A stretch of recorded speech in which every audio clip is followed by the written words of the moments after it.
And here's Aaron again. Hi. I'm going to tell you about making your own flexible PCBs from home in a few very short minutes. This is a project I was involved in, making flexible LED matrix displays for a pair of trainers that actually ended up in a Disney film. The deadline for the project was absurdly tight. We had about 3 or 4 days to make all of the electronics. So it was way faster than a PCB house. It could spin us an FPC for almost any amount of money, so I did it myself. You can buy a type of printer which is somewhere between an inkjet printer and a laser printer. It's called a solid ink printer, and it prints liquid wax onto a drum. And you can transfer that image onto the paper or onto copper-clad flexible PCB substrate cut into A4 sheets. So all of the artwork was printed, and it came out perfectly black, crisp wax on copper. It was incredible. I really didn't expect it to work so well.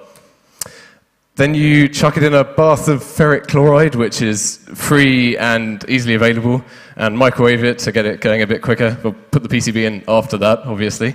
And you can etch your board. That's it after etching. So this is just an A4 sheet straight out of the printer into the etch, and there it is.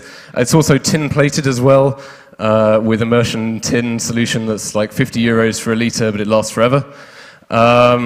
You can only do single-sided, but why not fold bits over to hide them out of the way?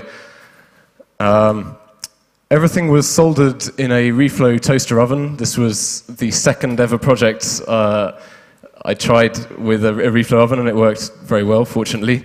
I cut solder paste stencils on a €100 craft hobby cutting machine for making like Christmas cards and frilly paper shapes, loaded with overhead projector film acetate, 0.1 millimeters thick. Cut out all the solder paste windows and then squeegee solder paste on top. Place your components with tweezers and put it in the oven. These are some rigid PCBs going into the oven. This is totally unmodified, by the way. It just so happens that you turn on the oven, let it crank up to 240 degrees and turn it off, and it happens to fit the right temperature profile for surface mount soldering within, a reasonable margin. There's the assembled circuit, soldered and finished. Yep, wearable electronics don't actually do this, by the way. It's really stupid. Sticking FPCs on shoes is an awful idea. And it led to 4 days of me manually repairing tracks with little tiny pieces of wire because they were worn by dancers who destroyed them in no time. I have a very short video. What possessed me to film in portrait at the end, I've no idea.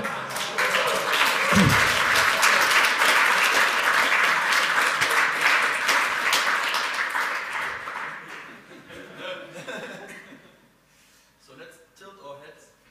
Yeah. Yes, there's an accelerometer. The rigid PCBs have an accelerometer, and they're mounted on the ankle. And when he stamps, the display lights up. Thank you.